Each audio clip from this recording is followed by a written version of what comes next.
Mark Zuckerberg was on the Hill yesterday. So Mark Zuckerberg had been called onto the Hill yesterday because of all of the claims that privacy had been violated by Facebook. That if you publicly post information and then that information was scraped by an outside company, meaning that they were using that data in order to market to you or in order to generate voter profiles, for example, by Cambridge Analytica, that this was some sort of terrible, evil crime. Now, I think there are lots of problems with social media. I really do. I've been highly critical of social media many times, and I will be again in just a moment. But if you really think that the big problem on Facebook is that you publicly post information and then companies look at it, you're stupid. Okay, you're dumb. And if you think the big problem on Facebook is that tons of people were being manipulated by fake news, if you really think, like Democrats think, that Hillary Clinton would have won except for the 7 ads run by Russian bots in the 2016 election, you crazy. Okay, you're out of your mind. And people are so crazy now that there was a big story that came out, I think it was from NBC News yesterday, about a video that was viewed about 250,000 times that was a supposed sex tape, including Hillary Clinton. Okay, it was fake news, obviously, because number one, who would ever want to see any of that on camera? But number two, is that really, was that shifting votes? Because we're 5 minutes away from Dianne Feinstein calling the head of Pornhub up to the Hill to explain why Hillary Clinton lost since there was a distribution on Pornhub of a fake Hillary Clinton sex tape. Okay, all of this is nonsense. The real problems with social media is that social media are now playing a gatekeeper function they were not meant to play. Social media were supposed to be like your phone line. They were supposed to be a platform. Okay, here's the way that this works. When you pick up the phone and you call somebody, what is said over that phone line is not the responsibility of Verizon or AT&T or Sprint, okay? It is the responsibility of the person on the phone. Facebook was supposed to be more like the phone line. It was just a platform. You put your information up there, you put your news stories up there, people can engage, they cannot engage, it's their free choice. Instead, Facebook has now interposed itself between its own users and information that people want to see. It's been a pet peeve of mine for a long time. They were doing it back in 2016 when they were talking about shifting their algorithms so that certain trending topics were not allowed to trend. Conservative trending topics were not allowed to trend on Facebook. And now, of course, they've shifted their algorithms to supposedly benefit local news and established mainstream media outlets and against alternative news sources like Daily Wire. Right? This is why, if you're watching this show right now and you're wondering where your Daily Wire updates went, you need to go and check out your own settings right now and reset your settings because Facebook has tacitly and without your permission gone and changed the algorithm so that you are not seeing our updates anymore because they say that our news site is somehow not as credible as CNN or the New York Times, which is just absurd. Okay, Facebook right now is even burying which outlets it's punishing. Right, so Facebook is obviously penalizing certain outlets, but it's not explaining what exactly it's penalizing. According to the tech website The Outline, conservative and right-wing publishers were hit hardest by the new algorithm change. The engagement numbers of most predominantly liberal publishers remained unaffected. And now Peter Hasson of the Daily Caller is reporting that Facebook does not intend to identify which media outlets it helps and which it hurts, according to a company spokesperson who spoke to the Daily Caller News Foundation. The spokesperson argued that if the company revealed that data, it would not give people a clear picture of Facebook, adding, "We've made changes to newsfeed to help people meaningfully connect with friends and family first. This means public pages of all types are going to experience declines across Facebook. Political pages and partisan news pages, like other public pages, have experienced declines, but there are examples of declines across the political spectrum." Except for the fact that that's not true. Okay, except for the fact that if you look at the mainstream media outlets, they have not lost engagement, right? The only sites that are losing engagement are particularly conservative ones. So all of the senators yesterday were grilling Mark Zuckerberg on the Hill. They're grilling him again today. And first of all, it is important to note, if you're going to have people grill Mark Zuckerberg, they have to have once used a computer. Okay? A lot of these questions look like they were submitted by my 93-year-old grandmother. And it was a bunch of people who are asking Mark Zuckerberg about the questions. Basically, the exchange sounded something like this: Senator Orrin Hatch, who's 8,000 years old, either reading off a piece of paper written by a 23-year-old, or asking questions that have nothing to do with Facebook, or Senator Dick Durbin, who's a complete idiot who probably has never used Facebook, sitting there and saying, "So, Mark Zuckerberg, you have a book full of faces," and then Mark Zuckerberg looking at him in wonderment and bemusement.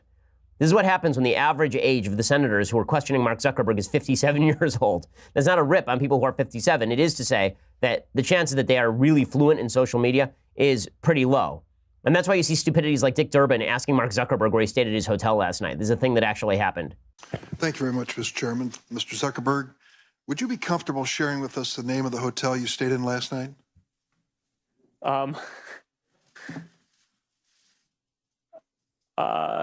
No. Okay, and this is one of the things that's so incredibly stupid. So one of the complaints by Democrats has been that if you publicly post information, then people see that information, it's a violation of privacy. Mark Zuckerberg would not have to, under Facebook's rule, reveal where he went to his hotel last night. And so I'm not sure what Dick Durbin is even getting at, but Dick Durbin doesn't know what the hell he's talking about. There were a couple of people who actually went after Zuckerberg on matters that actually do matter. Okay, so there are really a couple of matters that are really serious. One is the amount of political bias at Facebook, the political bias of the people who are actually implementing and writing the algorithms. And the other thing that's really important is whether Facebook is a platform or whether Facebook is a publisher. And that matters because, getting back to our AT&T, Sprint, Verizon discussion, if the phone company starts acting like a censor, if they start buzzing out what you're saying to your friends, they become responsible for what you say to your friends. They're acting like a publisher. Like we at Daily Wire, we edit all of our pieces. We purchase all of our photos from a service called Getty Images so that they're all licensed because we're a publisher and we're responsible for the content we post. If, however, if we use a particular internet service, that internet service is not responsible for the content we post. It's just a platform. Facebook has presented itself as a platform, which means they're not legally responsible for example, misuse of copyrighted content or slander. But if they're responsible for what's being put up, if they're controlling what you see and what you hear, then suddenly they need to be treated like any other news outlet. They need to be treated like NBC or MSNBC or CBS or CNN or the New York Times or the Daily Wire. Right? So those were two separate questions. One was the political bias, and one was the fact that Facebook is playing censor, which would actually subject them to liability. Both of these lines of questioning were engaged in by Republicans, and these were the only two lines of questioning that mattered. So the first line of questioning about the political bias, about Facebook cracking down on conservatives, this was pushed by Senator Ted Cruz from Texas. Full disclosure, when Senator Cruz visited our offices and I interviewed him, we had a pretty substantial discussion about exactly this topic. So good for Senator Cruz for going after Mark Zuckerberg on this. Here's Senator Cruz illuminating the issue for Zuckerberg. Well, Mr. Zuckerberg, I will say there are a great many Americans who I think are deeply concerned that Facebook and other tech companies are engaged in a pervasive pattern of bias and political censorship. There have been numerous instances with Facebook. In May of 2016, Gizmodo reported that Facebook had purposely and routinely suppressed conservative stories from trending news, including stories about CPAC, including stories about Mitt Romney, including stories about the Lois Lerner IRS scandal, including stories about Glenn Beck. In addition to that, Facebook has initially shut down the Chick-fil-A Appreciation Day page, has blocked a post of a Fox News reporter, has blocked over 24 Catholic pages, and most recently blocked Trump supporters Diamond and Silk's page with 1.2 million Facebook followers after determining their content and brand were, quote, unsafe to the community. To a great many Americans, that appears to be a pervasive pattern of political bias. Do you agree with that assessment? Zuckerberg would go on to basically say that it is fair to say that Silicon Valley is far left-leaning and that suspicions of political bias are not unwarranted. So he basically admitted that. So that's important. Also, it is important to note, along the same lines, that Zuckerberg, who is now proclaiming that Facebook ought to be the arbiter of what constitutes good speech and bad speech, can't define what good speech and bad speech are. So he was questioned by Ben Sasse about specifically this, and he was asked about defining hate speech because he said, well, let's just get rid of all hate speech. Let's get rid of all the bad speech. And Sasse said, okay, well, it's one thing if you're talking about violent speech, but if you're talking about nonviolent speech, do you even know how to define that? And if you claim that you're a platform, if you claim that you're not a publisher, you're a platform, then how can you define what speech is hateful and which speech is not, given the fact that you have no hard considerations as to what that constitutes? So Senator Cruz ripped Zuckerberg up and down on his level of political bias at Facebook, which is well worthwhile. And then Zuckerberg is questioned about how he's policing speech, because this is really the danger. And this is what Democrats want. You have to understand, the entire Democratic crusade against the so-called privacy violations of Facebook is really an attempt by Democrats to grab control of the reins at Facebook and drive Facebook to please them politically. Right? The implicit promise here is that if Facebook starts mirroring all the Democratic talking points, then they will stop regulating them or threatening to do so. That's what they're talking about. That's really what all this is about. And Zuckerberg already has leanings in that direction, right? Zuckerberg's a lefty. He's a Democrat. And he's already talked about how he wants to stop hate speech on his platform. But as is obvious, he has no idea how to define hate speech because there is no way to define hate speech in any real way. You may decide, or Facebook may decide, it needs to police a whole bunch of speech that I think America might be better off not having policed by one company that has a really big and powerful platform. Can you define hate speech? Senator, I think that this is a really hard question. And I think it's one of the reasons why we struggle with it. There are certain definitions that we have around calling for violence or let's just agree on that. If somebody's calling for violence, that shouldn't be there. Okay, so again, there is a difference between saying you're going to ban speech that calls for violence and saying you're going to ban hate speech. Zuckerberg has no idea what he's talking about. He says that AI is going to be able to identify hate speech. That's nonsense. Okay, what we're talking about here is social media platforms acting as censors. And that's really the point. Okay, Zuckerberg made a pretty shocking admission in the middle of this colloquy with the Republican senators. He was asked specifically, are you a platform or are you a publisher? And he basically admits we're a publisher.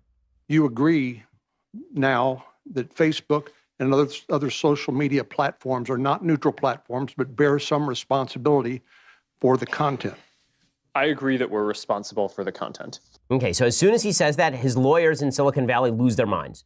Because he just acknowledged that Facebook now ought to be treated like Daily Wire or the New York Times, meaning that any unlicensed photo shared on Facebook makes Facebook suable. It means that any piece of slander published on Facebook makes Facebook suable. Okay, this is the choice Mark Zuckerberg has, and he's going to have to make it. Are you a platform, or are you in fact a publisher? And Dan Sullivan, the senator from Alaska, he says he asked Zuckerberg the same question. You'll see Zuckerberg start to back off because there was a little break in the questioning. I'm sure he got a call from his lawyer saying, Mark, you need to back off that one real quick. So here's Dan Sullivan questioning Zuckerberg. When you mentioned to Senator Cornyn, you said you are responsible for your content. So which are you? Are you a tech company or are you the world's largest publisher? Because I think that goes to a really important question on what form of regulation or government action, if any, you would take. Senator, this is a really big question. I view us as a tech company because the primary thing that we do is build technology and products. But you said you're responsible for your content, which makes you kind of a publisher, right?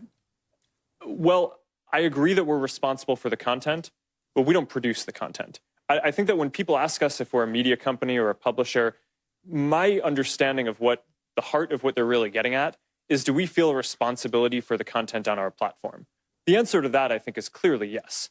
But I don't think that that's incompatible with fundamentally at our core being a technology company where the main thing that we do is have engineers and build products. Man, his lawyers have got to just be twisting themselves in pretzels over all of this because he just opened up Facebook to millions of dollars in liability. Right? Here's the way it works now. If you're a photographer and some idiot in Utah posts your photo without paying you, without licensing it, normally you'd have to sue the idiot in Utah. You couldn't sue Facebook. Mark Zuckerberg just said we feel responsibility for the content that's posted on Facebook, which means that you can now sue Facebook. Okay, Facebook is a much deeper pocket. Under the Digital Millennium Copyright Act, there's an automatic statutory penalty for unlicensed use of materials like that ranges from $750 per instance to $30,000 per instance. How many unlicensed photos are posted on Facebook every minute?